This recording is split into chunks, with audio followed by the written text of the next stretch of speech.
Welcome to the Daily Items Winter Sports Podcast, a weekly look at what's happening with the Susquehanna Valley's high school and college teams. From Bucknell and Susquehanna University men's and women's basketball to all the high school hoops, wrestling, swimming, and more, the Daily Items Sports Team has the latest on the players, coaches, and teams to watch. Now, here's your host, Daily Items Sports Editor, Kurt Ritzman. Hello and welcome to the Daily Items Winter Sports Podcast. I'm happy to be joined by Chris Nagy after writing a ton of stories for state wrestling playoffs. Yes, it was probably it was a lot of fun, but it was a lot of work, and we got a lot of great storylines. It's one thing to be handed a lot of storylines. It's another thing to make them talk, and I think me and the entire staff, if you haven't looked at the paper the last couple of days or the last week or two, this is how local sports is supposed to be done. To be honest with you, we were at every game. Everybody got equal billing. It's tiring. It's nerve-wracking. At 2 o'clock in the morning, we're hitting our heads against walls, wondering why we do this. But it's worth it because these kids get their stories told. And you got to tell the story of two state champions. Let's start in Class AAA, Selinsgrove. Just tell me a little bit about Nate Schoen's weekend. Nate Schoen woke up on Saturday morning, and as I'm walking into the Giant Center, grabs me by the shoulder and says, "Mr. Nagy, I'm winning this thing." He goes out to outscore his opponents 30-7 in two matches, including the number 2 and number 13th ranked wrestlers in the state. Now, wait, 30-7 in the state semifinal and state final. Yeah. Yep. It is two matches on Saturday against, like I said, the number 2 and the number 12. Now, don't get me wrong, he's number 3 in the state, but to take on that competition in that and to knock him off, it just shows to where his mindset was. And this is a kid who last year, as I said in the story, didn't care about states, didn't even want to be there.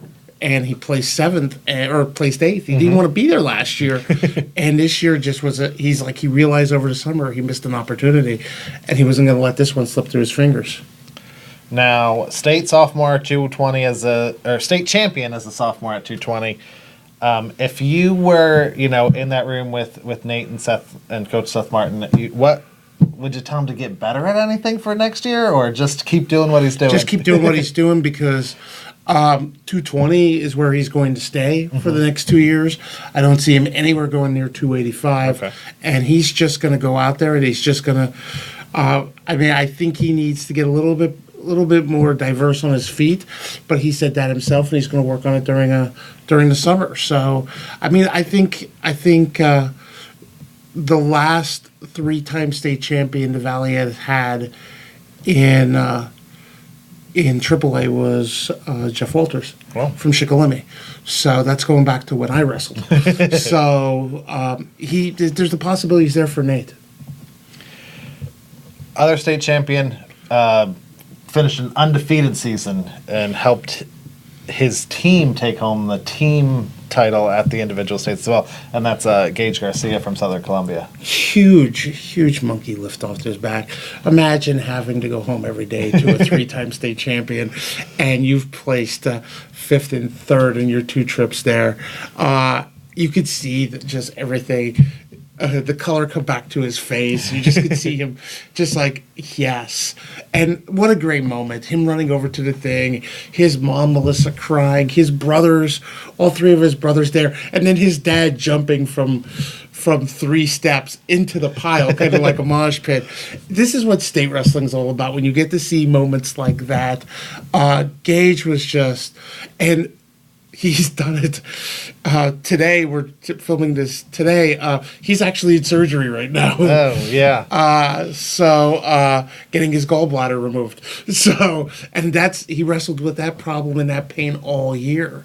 And he allowed 1 takedown all year, and that was the only point scored against him. Oh my goodness! Except for some escapes, sure. And just shows you just how dominant he was to finish where he finished. It's just 47-0, state champ. Hats off to Gage, and we're gonna get into Southern right now. Yeah, state team champs. Yep. Who would have thought a week into the season, when both Cam and Cal Holliday left the team, that we'd be talking about state champs. But it's funny how things happen. When those two left, that opens the door for Lear Quinton and Preston Zachman. And if it wasn't for Zachman and Quinton, Southern would have never won the team title. These two just, I mean, Zachman weighs 193, and I'm pretty sure Lear Quinton weighs less than him. And Lear wrestling 285 and finishing fourth is just amazing. And Preston just finally cracking the lineup after 3 years and just going out and placing third. I mean, these are stories that you can't even imagine. And great kid, and just deserved everything that came upon him. And to see him just smile on the top of that podium, finishing third when nobody gave him a shot to even make it to states. This is what this sport is all about. 6 Southern kids placed. Yep. We talked about Nate Schoen. I want to quickly, Cade Balestrini from Shikellamy. Yeah. What'd you see from him placing 7th? That's finally a monkey off his back, getting through the blood round. See, Cade had... And 100th win in the process. 100th win, and so he didn't have to carry that through. Cade, his freshman year, went 1-2. Won his first one, dropped the next 2 on Friday. Then he came in last year, dropped the first one, won 1, and then first match on Friday lost. Okay. So he never even got to smell the blood round. Now he got to smell the blood round, and now he got past the blood round. And for him to place 7th, it just shows you where he's going to be next year and that. And the other 2 kids that made it, Quay Bastian from Stevens Grove and Evan Bingaman, they from Shikellamy all had good showings. I mean, they both went 0-2, but I think we're going to see. I mean, we were the contingent we sent down from the Valley was extremely underclass. Okay. And Southern, all 9 kids were underclassmen. Wow. And I'm just going to want to close. We're running short right now, so I just want to close with this one thing. Jerry Marks is being interviewed afterwards by one of the electronic media outlets, and they said to him, they go, so now that you're the team champ and that you have that bullseye's on the back on your back, and Jerry answers the question, comes and he goes, he looks at me, he goes, we're from Southern, we know how to handle this pressure. And that's the mindset I think they have. Jerry told me that when he looks back at the pictures 3 years ago, when they finished third, the team picture was all these smiles and everything else. You look at the last 2 from the team championships when they finished second, disgust. And that's where that mindset has changed. And I honestly think Southern's going to probably win the team title next year. They will win the individual title again. And I think we're going to see them be as dominant in wrestling as they have been in football over the next 4 to 5 years. Because they have a PGW junior high champ, 3-time junior high champ, coming in to fill in one of the senior spots next year. So if you're a fan of Valley Wrestling or Southern Columbia, it sounds like you got a lot to look forward to. And that's our wrestling for high school wrestling. We've got some college national wrestling coming up this weekend. So you might see Chris doing a little more wrestling before he dives into lacrosse. Yay. All right. Todd Hummel has now joined me, and we're going to start by talking some Bucknell basketball. I want to hear if there's any road trip stories from last night. Yeah, I had a blast driving from here to Hamilton, New York and back. There was snow on the ground up there. Oh, there's not down. So Patriot League final, Bucknell at Colgate men's basketball did not go the way that most people watching this would have wanted it to. No, looked like the atmosphere was great. It looked like I think I saw there was 4 fan buses from Bucknell. There was a lot of orange in the crowd. Conference championship game on the road is probably one of the toughest games to win. And other than that stretch in the second half where Kimball McKenzie became Michael Jordan there for 3 minutes. Colgate played real well last night, and they showed why they ended up being the regular season champs. And I still cannot pronounce that kid's last name, but he was real good last night. Yeah, Ivanauskas was good. The real key for them was Jordan Burns scored a tournament final record 35 points. The way Kimball McKenzie shot for those first 4 minutes of the second half, it felt like he shot all game. 6 of 9 on threes. Even when he was guarded, they were going in, and Bucknell made that run down 13.5, made that run to get within 2. But then once Colgate withstood that and stretched it back out to 7, it kind of felt like it deflated a little bit for the Bison. And, just obviously I think an NCAA tournament berth is out, but I'm assuming there's probably a postseason berth in their future. There's so many postseason tournaments now between the NIT and the CIT, and there's I can't think of what the other one is, but the impression I got last night is if the NIT calls, they'll go. If one of the lesser ones, I don't think they will. So could be the end for the Bucknell senior class. That's a little disappointing. And then, I don't think an NIT berth is out of the realm of possibility. No. I think it might, a good what happens with Penn State in the Big Ten tournament, they like to match up teams close together, maybe a Bucknell-Penn State matchup in the first round of the NIT, but, Penn State's playing well enough, though, that Penn State might make a run in the Big Ten tournament, too, but that's a whole other topic. Lots of men's college basketball to watch between now and Sunday night for the selection show.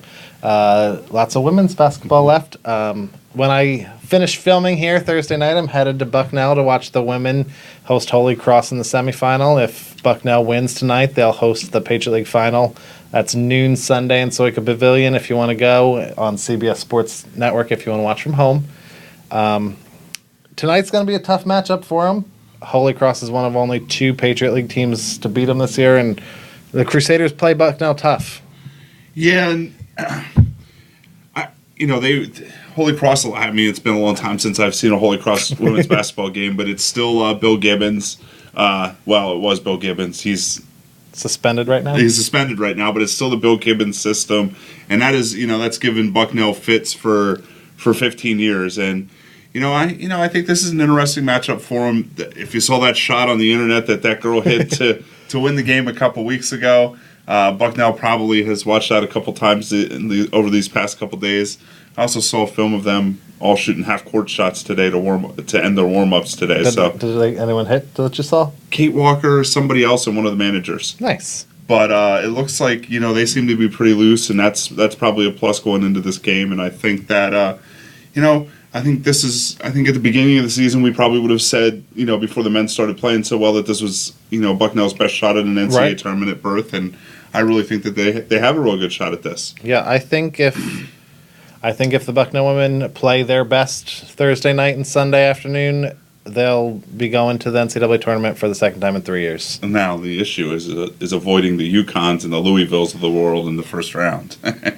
The most recent bracketology I saw had them going back to Iowa State, where they played over Christmas break, because that's close to where Kate Walker's from.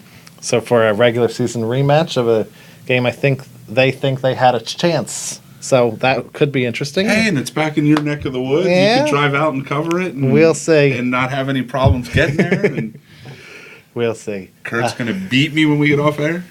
But before I beat Todd, we're going to take a look at high school boys basketball. State quarterfinals are Friday and Saturday. We've got one team left, Lord's boys. I think probably we knew they were our best shot to make a deep state tournament run. Yeah, we knew Danville was going to run into, the District 12 runner-up in the second round, and that would be a tough matchup. And, it's kind of a disappointing end for a group of seniors that, won a district title when they were freshmen, have 3 state playoff appearances, won 2 state playoff games in their career. That's a great run for, especially now with the way the PIAA playoffs are set up, right now, that's a great one for a team from around here. We just... you just don't match up well against some of those Philly schools. Sure. And, Lord's Regional I think Lord's Regional is not a surprise in the quarterfinal. I think their opponent on Friday night is a bit of a surprise. Nativity out of Pottsville upset Girard College on Tuesday night. Came back from an 18-point deficit and won by 5. Wow. Yeah. I knew they won. I didn't know they were down 18 to they were down 18 in the first half. Girard College scored 29 points, I think, in the first quarter and ended up with 54. So Nativity obviously figured out something defensively. I think the big issue going into this game, like the big issue for Berlin Brothers Valley on Tuesday night, is what to do with Thomas Schultz. Berlin Brothers Valley didn't have an answer for him. He was able to get loose a lot of times inside for easy layups, and that was the bulk of their offense for a while. they built a 10-point lead and kind of gacked it away in the fourth quarter. And they started so slowly too. Well, they didn't play particularly well to start. They had missed some open shots, but Berlin came out and man, they shot the ball so well in the first half. Their two guards were 6 of 8 from 3 in the first half against Lords' zone. Lords did not come out of the zone until late in the game and went more of a man-to-man look in the final 3 or 4 minutes of the game. But once Adam Sandry and Garrett Timko got really active at the top of the zone in the second quarter, they were able to create some turnovers. It kind of reminded me at times of last year's Sankofa game where they didn't really know what to do against the zone and just really passed the ball around for a minute at the time, looking for the perfect shot, and that gives Lords enough time, one of those kids to get in the lane and create a turnover, and that's what caused Berlin problems in the second and third quarter. But they figured it out in the fourth quarter and were able to they got within a point again, shot themselves back into the game.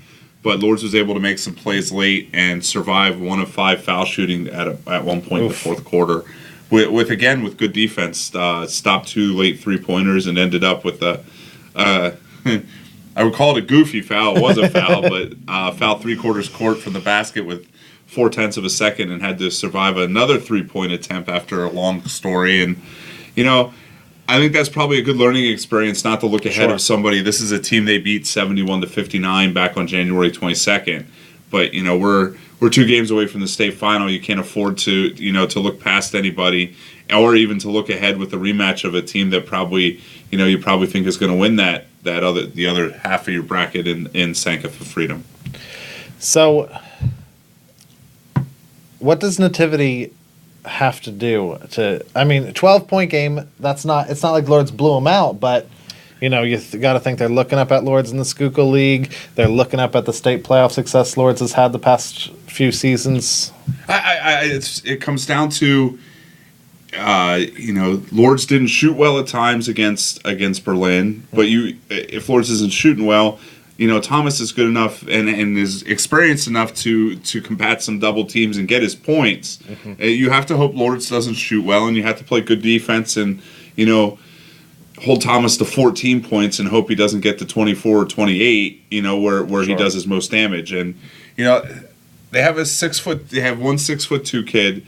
The other thing is the glass. Thomas is so athletic on the boards, and Ty Cumbler is real good as the backside rebounder in that zone too. If Thomas is forced out a little bit on defense. So, I think it's obviously a tough matchup for Nativity, and as long as they don't get caught looking ahead, I think Lords probably wins this one on Saturday. Well, that'll be nice. No, they play Friday. The girls play Saturday. And Lords probably wins on Friday. I was looking at Thomas's stats before we came in here, actually. I think he's 23.5 points and 11 rebounds in the 2 state wins so far. That'll work. Yeah, that usually helps out. So, Sankofa Freedom, who do they play in the other quarter? Faith Christian. Okay, who just barely beat Lancaster Country Day. Yeah. Which Mike saw play Greenwood. Yeah. So. Yeah, I feel like, Lords has I feel more confident in their shot than I did last year, just because I thought Sankofa Freedom could, would beat them pretty handily. But, they had a real problem with that zone. If they don't figure out that zone this time, it's going to be the same issue. I think the biggest difference in that game, Monday or Tuesday night, if they would get that, is Larry Chaponis, obviously graduated, and that's kind of where he was a big help. That's another big guy in the boards. And that and he could play the middle, but now Thomas is kind of forced to play the middle, and that that's sometimes he has to avoid foul trouble with bigs attacking him there in the middle instead of hiding him on the wing sometimes. Okay, so if Lords wins twice, we'll be here next week to preview a state final for him, and that's the end of our time with Todd Hummel for the week. All right, now I'm happy to welcome in Scott Dudinskie, talk a little girls basketball. Scott, if I had told you when the season began, or even when the playoffs began, that we were going to have 3 teams in the state quarterfinals, would you have thought that was a reasonable outcome? I would not. I have been racking my brain trying to think of a point in time when we've had 2 in the same season. covered basketball, girls basketball here for the past 7, close to 8 years, and basketball as a whole in the Susquehanna Valley for 25. And I can't recall a season with 4, if you add the Lord's boys. Sure. But beyond that, 3 girls teams in the state quarterfinals is really remarkable. And we're talking about not only historic from that perspective, but Mifflinburg advancing there for the first time. Wow. Danville girls advancing for the first time since 1992, and I believe the second time overall. And then you have Lourdes, which has made it for the 4th year in a row, which kind of throws off the curve, but Sure. historic for the Red Raiders nonetheless. So, yeah, I think we spoke about a little bit this past weekend when we had 4 teams win in the first round, and how remarkable that was to advance to the second round. Having 3 winners, having 3 teams make it to the state quarterfinals is truly remarkable. A testament to the programs that have worked that hard and established themselves to be among the Elite 8 in the state. Wednesday night, as Todd and I talked about, I was up at the Patriot League championship game, but I was keeping track on Twitter. And my favorite thing that you tweeted was when Steve Moser was yelling 99 seconds with Danville leading Eastern Lebanon County in their second round game. I guess what stuck out to you from actually being at that game, not just... Well, and you have to have a little bit, I guess, of context for the 99 seconds. They were holding on. Danville didn't play necessarily its best half in the second half of that game. Had a good number of turnovers and made just the right plays at the right time to keep momentum on its side. But at the time, I think Steve Moser was looking at the clock, realizing, if I can count the number of seconds, if I can do the math and figure out how many seconds there are, we've got to hold on. But that was interesting coaching from that perspective to drill that into his girls' heads. From Danville's perspective at Martz Hall on Wednesday, just the commitment to rebounding.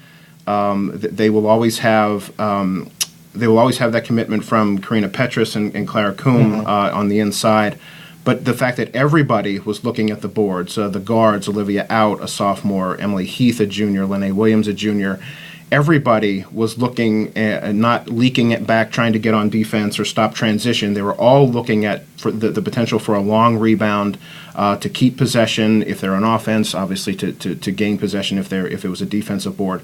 But they ended up, Kurt, with all four of the 5 starters between 9 and 5 rebounds. Wow. All of them between 9 and 5 rebounds. So real commitment to that. I think that was a good sign for them. I think that really set the tone in the first half, helped them build a 13-point lead, which, as a 10-point win would say, that they didn't need every bit of it. But if you saw kind of the ebb and the flow and how they had to hold off Elko at different times, they really did need a cushion like that when things went south in the second half. Sounds like from Twitter and from reading the stories, also Mifflinburg kind of had to hold on at the end of their game. Maybe some key free throws right in the last minute. Yeah, Riley Griffith, who became the school's all-time leading scorer, both boys and girls, last night with 4 free throws at the end of the game to salt it away.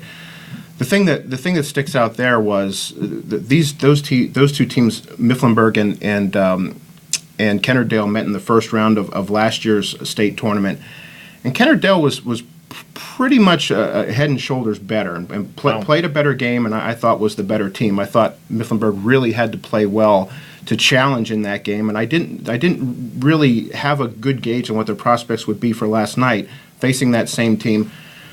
Not only do they know about Kennardale, the Rams, and what they had, but certainly Kennardale had a better grasp of what Mifflinburg does. And for Riley Griffith to score a game-high 20 points, I think that really speaks to her ability. The fact that I can almost assure you she had extra defensive tension, if not a box-and-one situation, certainly help on her drives and things of that nature. And she still banged 20 points, which is like I said, a really good showing for them. The flip side of that coin is, having made it to the state quarterfinals for the first time in school history, they have drawn the 2-time defending state champions, Lancaster County, Lancaster Catholic, which is riding a 62-game win streak. It's a PIAA girls record. Wow. 62 games, yeah. They're unbeaten this year, obviously. And while Raleigh Griffith brings, I think, 1,722 points into Saturday's game, Lancaster Catholic star Kiki Jefferson is 21 points away from 2,500. Wow. So this is a team, obviously, that's been there and done that, is going to be easily the tallest order for Mifflinburg this year. But we say this at this point in time, that there just has to be a point in time when what you've achieved, and for Mifflinburg, that's a Heartland Athletic Conference tournament title. Mm-hmm. It's a district championship. It's a share of the Heartland or the HAC 1 championship. There's a point in time where this is gravy, where what you're doing now is not only cementing the legacy of this team, but raising the bar for future teams. There is no shame in making it to the state quarterfinals and running up against a juggernaut like Lancaster Catholic. I wish Mifflinburg the best, but they certainly have their work cut out for them. 62 wins in a row. 62 wins. So 2 or 3 more years from Connecticut's record. So does Danville's state quarterfinal prospects look any better? I mean, I can't think they'd look worse. Well, the thing that Danville would have to do in this sense, and Bethlehem Catholic is the District 11 champion, 25-4. Their 2 best players are guards, a junior Jaleesa Lanier and a freshman Courtney Wilson, who's their leading scorer. Wow. They seem to be more of a fast-paced, up-tempo team. I don't think that works to Danville's favor. I think they can be beaten in transition. And certainly with the zone that Steve Moser likes to play, dribble penetration could really affect that. But I'll have to say I was impressed with Danville's overall team performance against Elko. The rebounding, how they worked the ball on offense, how they did rise to the occasion when Elko cut a lead to 5 in the third quarter, 7 in the fourth quarter, and with possession and things of that nature, where it looked like it was a tipping point. Give Danville a chance. If it plays a good game, it cannot sustain the number of turnovers it had on Wednesday night. But of our 3 quarterfinalists, Kurt, I think Lourdes is in the best position to advance to the state semifinal. That's not surprising to me. Mm-hmm. Lourdes, I think, is the one that we would have penciled in if we had to pick one to get to the state quarters or further. Lourdes was at Bald Eagle area Wednesday night. It seemed like a fairly close game from following along with that one. That game started later. I didn't get to follow it as closely on Twitter. Yeah, from what I saw, there was a bit of a cushion, and the thing about Lourdes is, having been in what would be a 14th state playoff game for their senior class coming up on Saturday, it's the that experience that the ability to keep their composure in a game such as that might not be afforded other teams who haven't been there. And I think it was just a matter of, at a certain point, trading baskets and staying in front. I don't know that their lead was ever challenged. Okay. And on Saturday against District 11 runner-up Weatherly, it's a team that Lourdes knows fairly well. It's a Schuylkill League rival, although they're in different divisions. Lourdes in Division 2, Weatherly in Division 3. They had played once this year. That was back on January 17th at Weatherly, and Lourdes won 50-48. Okay. Liliana Bickle had 22 points in that game. So there won't be many secrets. It'll just be a matter of who executes better. I like Lourdes' momentum. I like the fact, like I said, this is a 14th state playoff game for the seniors, Bickle, Francis Chaponis, and Sierra Coleman. And, waiting right around the corner is the opportunity to meet Jenkintown, which has knocked Lourdes out of the state playoffs in each of the last 2 years. And last year, the Drakes won the state championship. So there is incentive, a carrot on the end of the stick, if you will, to get by Saturday's game. So beat the Lady Wreckers, and you get another shot at Jenkintown. And you get the Drakes. That would be the plan. All right. Well, plenty of girls basketball coming up. These games are Saturday for the quarters, And then winners play Tuesday in state semifinals? It would be, I believe, back on the Wednesday schedule Okay. for these teams, not for Lords. Oh, Is that correct? Are they all I thought they were on the same day. on the same day? We I don't. think it'd be a Wednesday. Okay. A Wednesday setup. Well, follow along. We'll have it in the Daily Item with all our girls basketball coverage and our other Lords boys, Danville women. We got a lot of good stuff coming up. Even though the winter season's winding down, you still got to keep picking up the paper. And thanks for watching.